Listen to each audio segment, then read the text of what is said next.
As the CDC and U.S. government continue to push COVID vaccinations, children are now being approved for these experimental vaccines. The vaccinations for children 12 to 15 years old began today at some sites in Georgia, moving before the rest of the nation, and prior to the CDC's review, the first shots were administered after the FDA expanded Pfizer's emergency use authorization. By Thursday, vaccination sites across the nation will likely start inoculating the nearly 17 million kids who qualify, giving them the same dose and the same two-shot regimen as adults. I'm really excited to be able to hang out with my friends now. I could not wait to get my children vaccinated. My dad passed away in December from COVID. With the vaccine 100% effective for children in the clinical trial, the vaccinations are the best shot, say experts, for a safe return to school, to summer camp, and for sleepovers. 13-year-old Caleb Chung took part in the trial. I'm really feeling hopeful and optimistic. Though the vaccine is nearly ready for mass use, hesitancy remains a problem. And today on Capitol Hill, senators said so is trust, blasting top health officials, saying the nation is losing confidence in their guidance. Joining us for more on this is our weekly contributor, Dr. Akili Muhammad. Greetings, sir. Greetings, ma'am. How are you? I'm great. Doctor, what are the potential risks in children versus adults when it comes to vaccines in general? Well, a child doesn't have the same capability to withstand negativity as an adult. It's called, kind of similar to any other capacity of something larger versus something smaller. The capacity to store toxins, the capacity to deal with challenges against the system are automatically going to be improved in an adult versus a child because of the maturity of the body.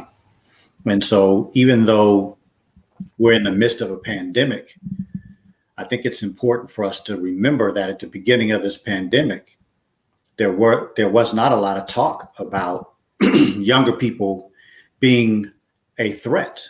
It was thought that young people were pretty much protected because of their youthful immune systems, but also because most children don't have any comorbidities and other things that we would have to worry about them getting the disease and it furthering into very serious consequences. Now, what are the general medical community's concerns with the mRNA vaccine being approved for children? Well, I think one of the things that I always lean on is when we were evaluating the FDA emergency use authorization, there was a full day of so-called experts from around the country and around the world that were evaluating this vaccine. And all of the concern from the pediatric doctors or the doctors that did see children were that there weren't enough people in the younger numbers in the study for them to really be comfortable, even with the 16-year age that the vaccine was initially approved for. And so now that we're going even lower now and the 12 to 15-year range has been accepted, many people that have children's best concerns in their forefront of their mind are thinking that we haven't had enough time. And the evidence from sites like their site, the Vaccine Adverse Event Reporting System, which has in excess of 200,000 reports. And there's some estimates that this is less than 1% of the people that are having, or around 1% of the people that are having problems with these vaccines. And so if we have been inundated with this push for vaccines in this country and now around the world, but specifically in this country since December, and we're only seeing 1% of people reporting that they're having a problem, when we already have in excess of 200,000 people that are complaining that they were injured by this vaccine, Johnson & Johnson, Moderna, as well as Pfizer, then what are those numbers going to look like? As the report just mentioned, there's 17 million young children in that age range, 12 to 15, that qualify for this shot. And they are getting not a lower dose, as a younger person, probably a smaller person than most adults, but they're going to get the same dosing that adults are getting. My concern, and I think a lot of concern in the medical community, is that we're going to continue to see a lot of adverse effects, and potentially they could be even more extreme in the younger generation. Right. Now, speaking of adverse effects, recently you and I discussed the findings of blood clots. What concerns do you have for young girls in particular in regard to this COVID vaccine? Yes, well, one of the great concerns that is really, I would say, rampant in the medical community right now, emergency rooms, primary care physicians' offices, are that there are many young women and women in general that are having problems with these clots, but they're also having problems with their cycle. So if a young lady has had the Pfizer or Moderna shot and then she goes on her cycle afterwards, there are a lot of young people and a lot of women that are having problems with their cycle stopping. So let's say, for instance, that a person typically has a cycle 5 days to 7 days during their cycle of having to wear pads or tampons or whatever they use. There are people that are complaining that their number of pads have increased, the number of tampons have increased, the number of days that they're bleeding has increased, and many women are having uncontrolled bleeding. And then the most harrowing aspect of this is that I have heard a couple of reports that some physicians are suggesting that these young ladies get hysterectomies. So here you give somebody a shot that's supposed to improve their chances of surviving this pandemic. But we're starting to see around the country, like the New York Yankees and other entities, some happening up in the government in Washington, D.C., where there are people that are supposedly fully vaccinated, and there are sales of infections in vaccinated people. So we are watching a reality that people are getting vaccinated. They still have to social distance. They still have to wear their masks. They still have to be concerned about not only catching the infection, but spreading the infection. And so a lot of concern is, well, why are we giving the vaccine now to younger people? And then on top of that, why would somebody suggest that a young lady, a young woman, lose her uterus when her problem is the result of a vaccine? Maybe we should slow down. Maybe we should stop giving the vaccine to women for a while until we do some more research. But of course, that's not the perspective that we see coming from those that are promoting the vaccinations. And I think that anybody that takes on that just thought, right? I give you a vaccine, you're going through just a typical cycle, a typical natural perspective that a woman goes through every month. And after the vaccine, things go haywire, and you want to take my reproductive organs out of me because of the side effect of a vaccine. I think that kind of sums up the entire perspective of this vaccination with this pandemic. Yes, sir, it does. I do have a question in the clip, and you touched on it briefly in your response to a previous question. The fact that the doses of the vaccines rather, are the same for both adults and children. Now, in everyone's medicine cabinet, whether it's Tylenol or some other medicine, there is instructions on the box that says either do not administer to children, or it has dosing instructions for children. And these are the things that we keep at home. Yes.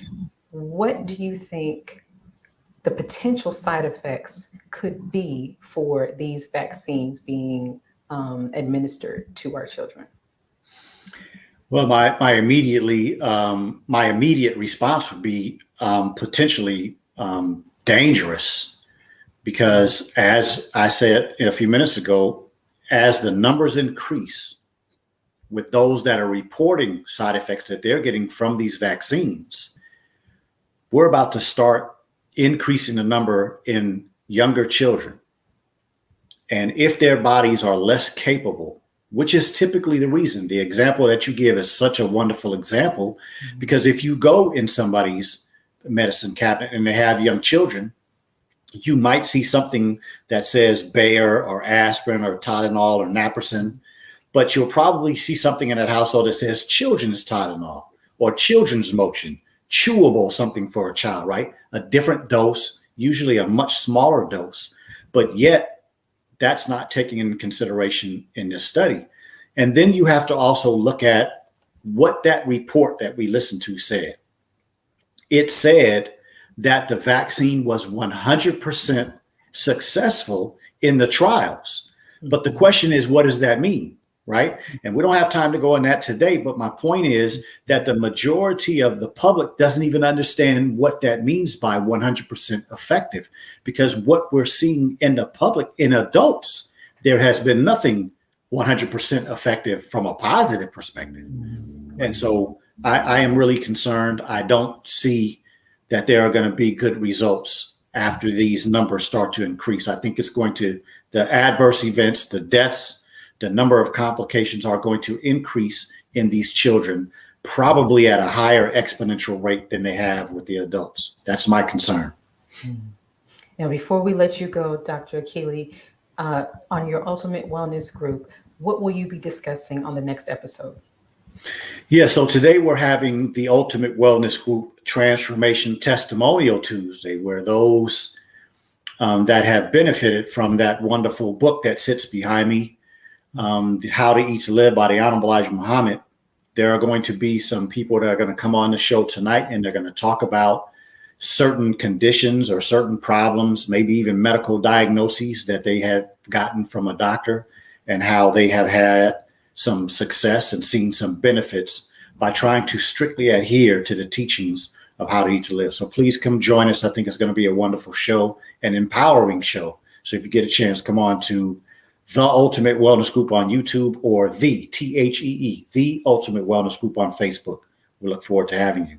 As well as we will be also doing Blackstream.live, which is a Black streaming network owned by us. And so it's something that we want to start supporting. So come on and check us out. We'd love to have you. Yes, sir. Thank you as always. And we look forward to speaking with you again next week. Thank you. I appreciate you. Let's pause for announcements from our sponsors. Coming up, Tony Muhammad will discuss with us the government's push for people to be vaccinated. We'll be right back.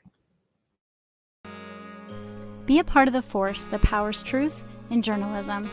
Go to nnvnews.com/donate.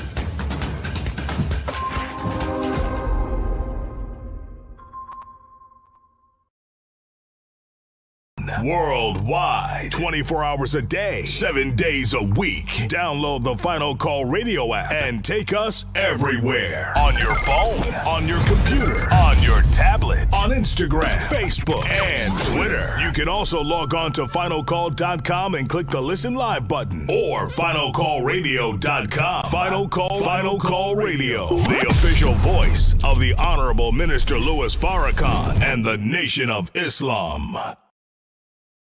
Please share your thoughts with us in the comment section below. Follow us on social media at NNV News, and please subscribe to our YouTube channel at National Network View. I am Anissa Muhammad with nnvnews.com.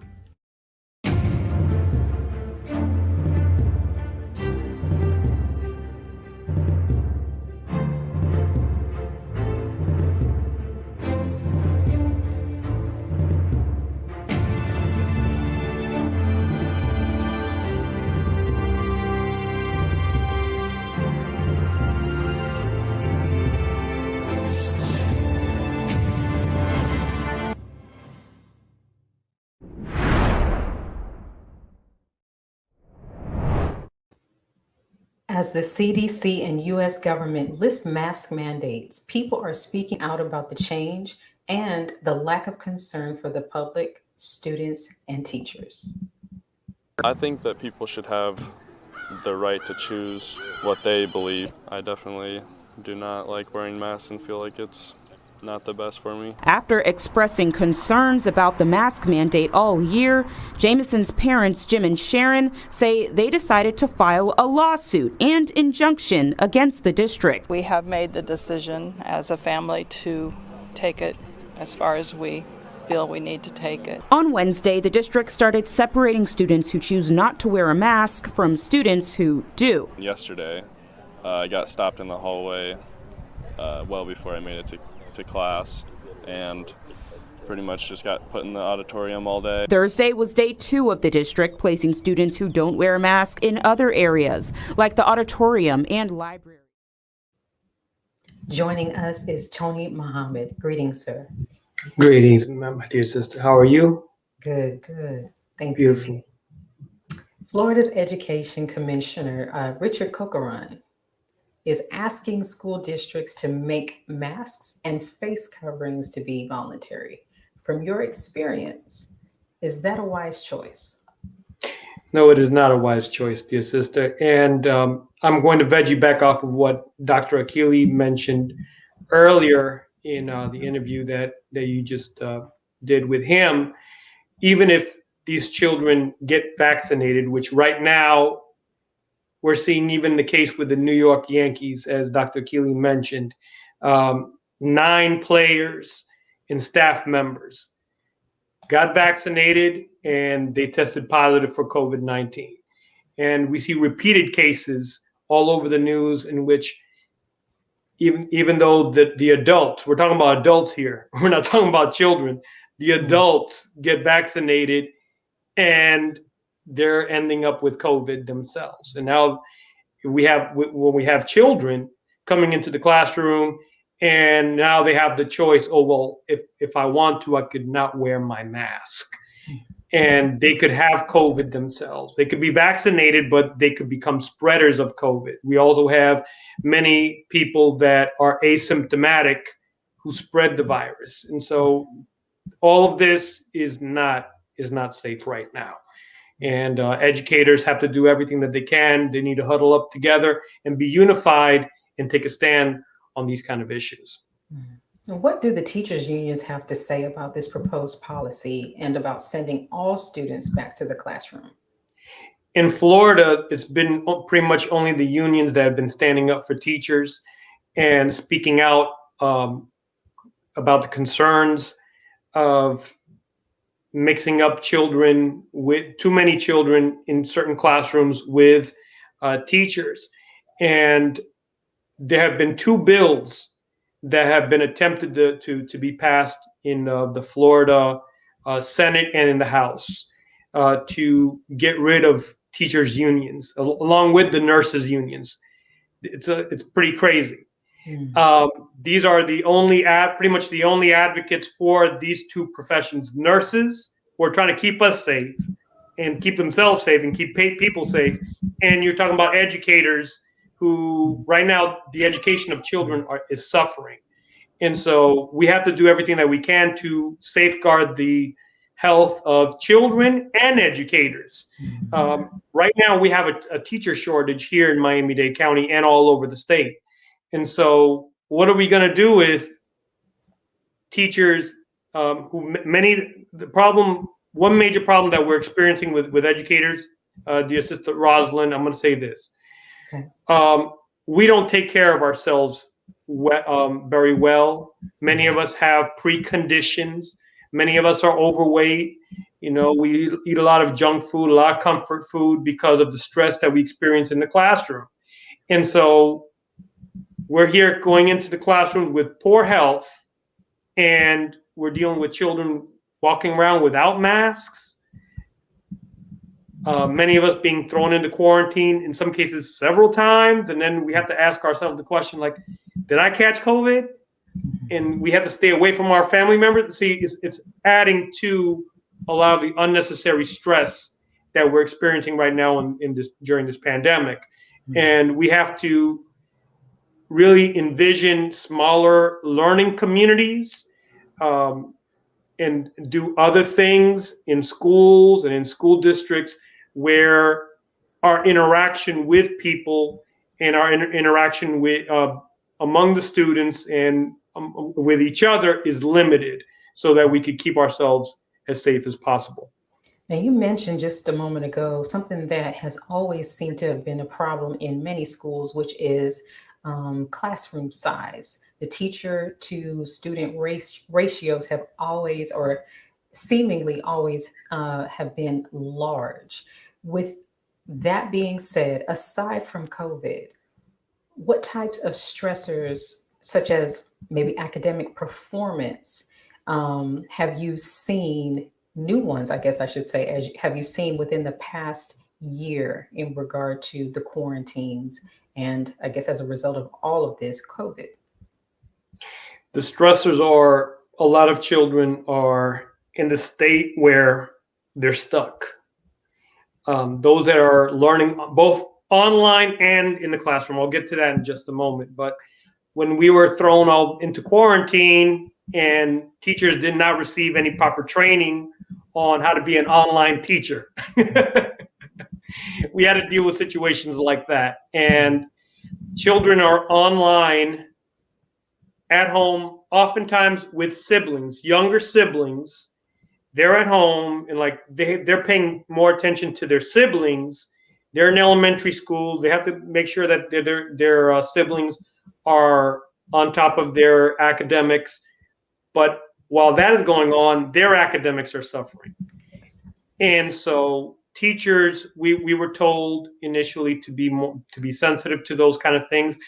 We should still be very sensitive to those kind of things as this pandemic has continued.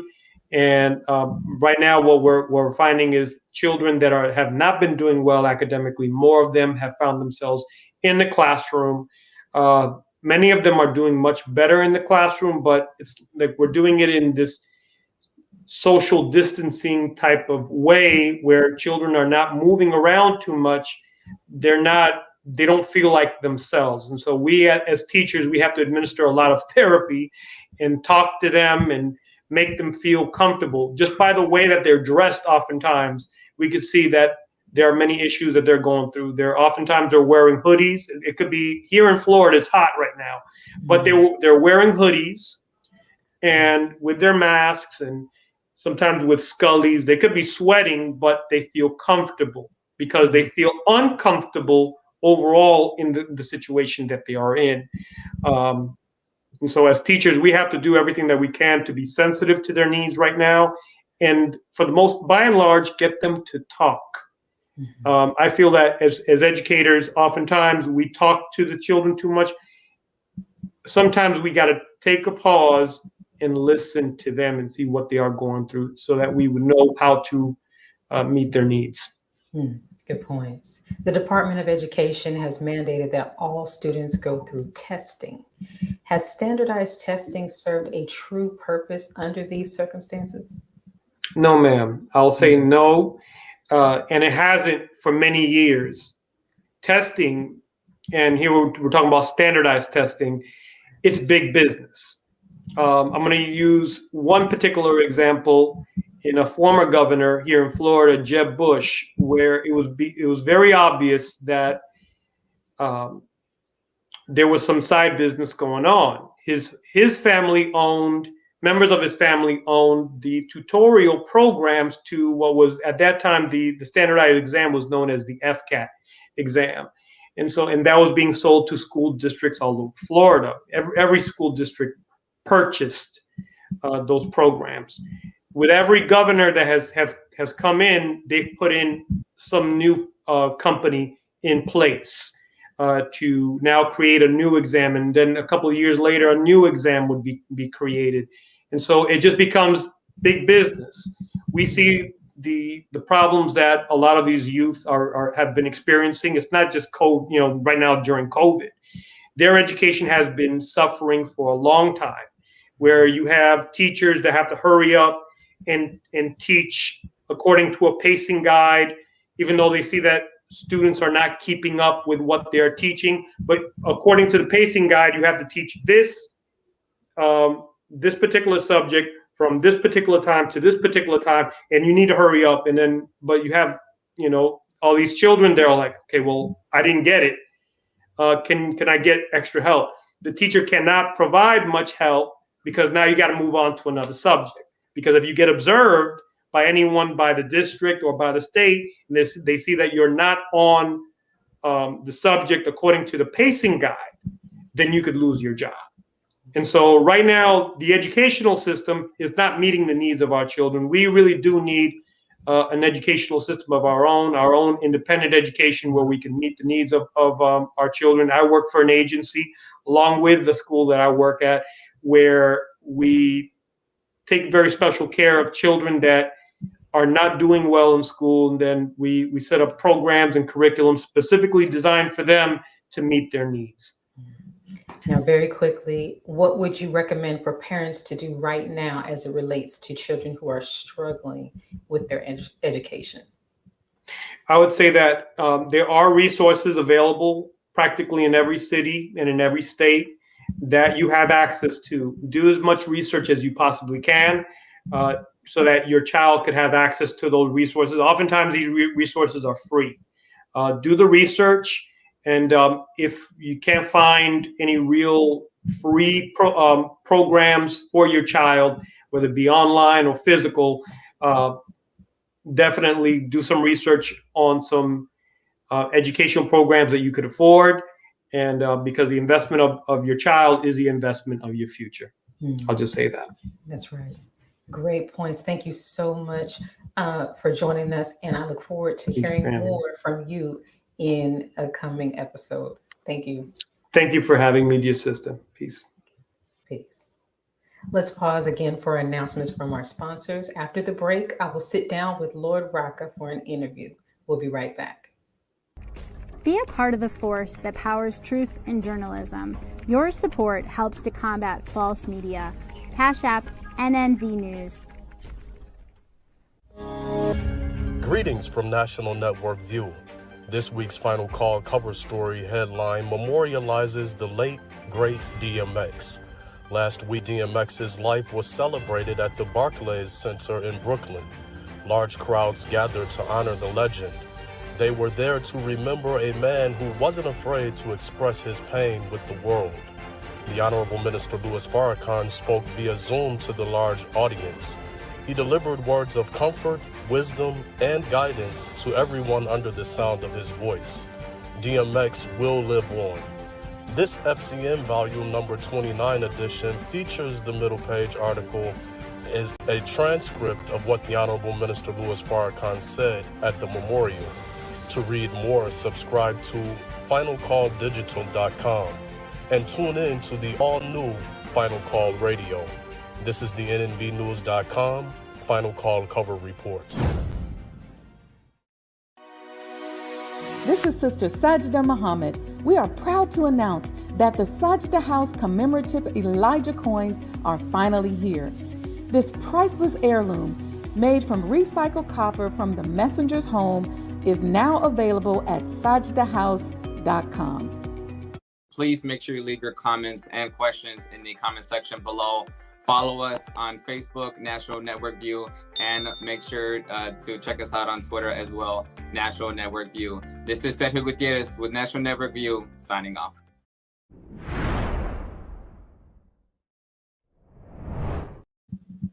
West Coast hip-hop artist, entrepreneur, and activist Lord Roka is up next. Let's take a look at what he's been doing in our communities. My name is Lord Roka, and I'm from South Central Los Angeles. My experience growing up in South Central was actually pretty good. You know, I had a beautiful childhood, a beautiful mother who raised me well. I am the oldest of 4 children. I had a great time in South Central Los Angeles. A lot of field trips, a lot of mentorship, a lot of sportsmanship. It was great for me. The greatest mentorship I had there was Layla Steinberg. She was Tupac's manager. She was hosting like these classes there at the studio. She would come and just teach people about the music industry, about writing, about becoming artists. I remember I did a song, and she was having everybody play their songs at the studio, and I forgot how the record went, but I mentioned the word about being a thug. And she stopped me. She was like, Danny, do you know what thug means? Do you know what that means? I'm like, nah, I just said it because it sounds good. She said, you always want to look up words before you use them. And I was like, okay. And she taught me that, just always look up words and not say things just because they sound good. Always look up, what you're talking about. So, Joining us is Lord Roka. Greetings, sir. greetings. How you doing? Great, great. How are you? Great. Any significance to the song Chief Roka by the Lords of the Underground? No. What inspired the name? I actually got the name Lord Roka from a lecture from Abdul Malik, the Western Regional Minister, and on the West Coast. He explained what the word Lord meant, and he was telling me that Lord just means someone who's in authority over something. So I already was being called Roka. So I said, I just put Lord Roka together, and I'm authority. I'm just meaning that I'm in authority of my own creativity. So that's what Lord Roka means. Okay, that's perfect. Yeah. Perfect. What challenges, if any, have you met blending your desire to make music with answering God's calling? I think the challenge is trying to find a way to deliver something righteous and also make it creative. Oftentimes you have artists who are conscious in the conscious community, but they come off what people consider corny, right? It wasn't creative enough. So the challenge is always making making the records relatable to the people and not being so preachy and so pressed on them and their faults or what they may do that you don't like. So always finding that niche and that creativity, that's the challenge, and it worked out pretty well for me.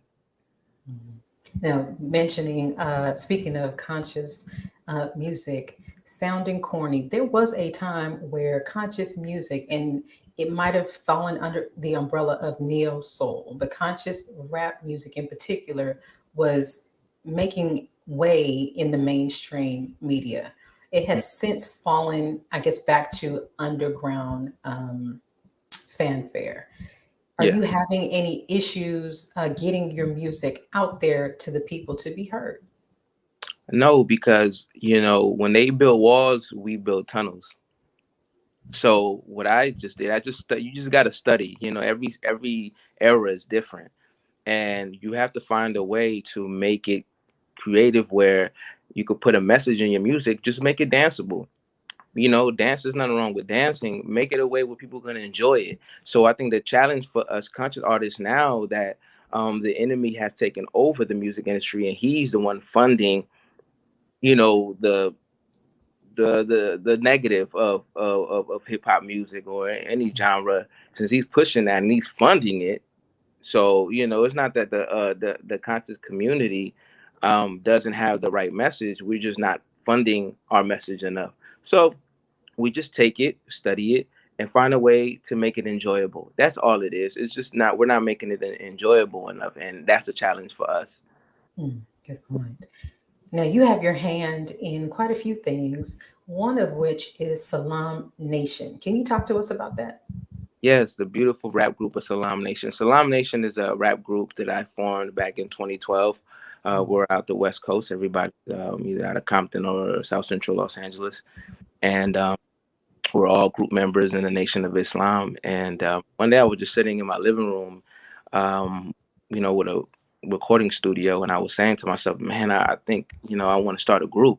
And I want it to be full of members in the Nation of Islam who, again, know how to give you righteous bars, but make you creative enough where you want to listen to it. And Almighty God, Allah just put me around some great, wonderful brothers who can rap and put words together, and we started Salam Nation. Perfect. Yeah. And another thing that you have your hands in, you have a casting business. Is that correct? Yes. Star and Crescent Casting. Yes. Can you tell us a little bit more about what you do there and how you got started in the casting business?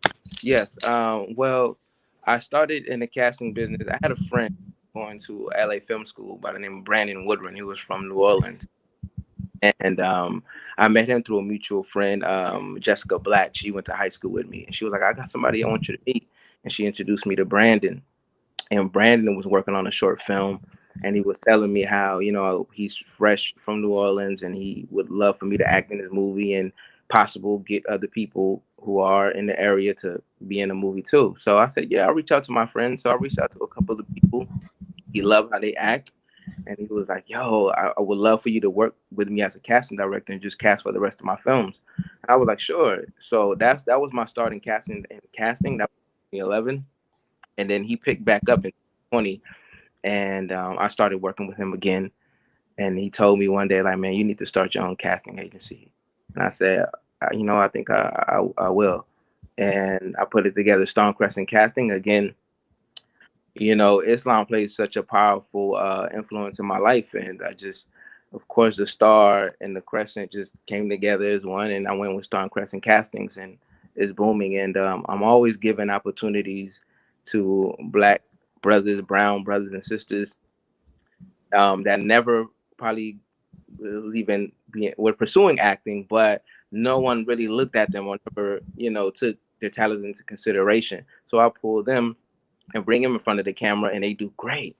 And that was kind of like my struggle coming up as an artist. Like, I've always wanted to feature with major artists in the industry. And some of them I know personally, some of them I grew up with them.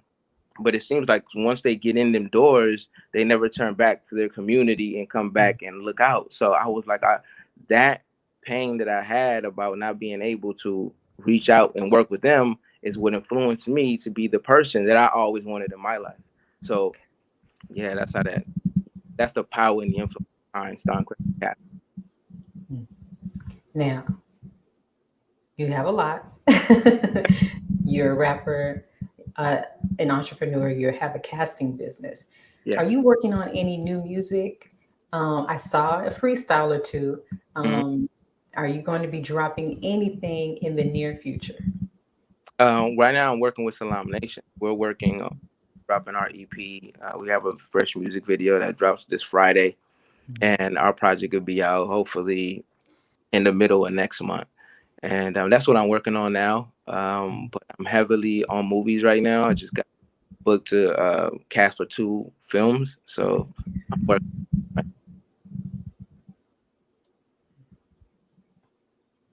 Oh, we lost you. We lost your sound there. Okay, can you hear me? I can hear you now. Okay. Yeah, so I was saying that, so I'm working with Salam Nation right now. We got our EP coming next month. And right now I'm heavy on movies. So I'm casting for 2 films right now. Okay. Yeah. Now, last question. If interested, how can our viewers contact you if they catch the acting bug? So you can contact me at stonecrescentcasting@gmail.com. And also you can follow Stonecrescent Castings on Instagram. Those are the 2 best ways to contact me. Send me a DM, send me an email. I'll always respond. I'm always close to my phone. That's the best. Perfect. Well, thank you, Lord Roka. I look forward to checking out some more music and freestyles from you. I've been all through your page. So I'll be looking and listening for your project coming out this Friday. Most definitely. Thank you so much. I appreciate the love. Thank you. Thanks for joining us today and tuning in to National Network View News. Please share your thoughts with us in the comment section below. Follow us on social media at NNV News, and please subscribe to our YouTube channel, NNV News. This is Rosalind Parks with National Network View News. Good night. Be a part of the force that powers truth in journalism. Go to nnvnews.com/donate.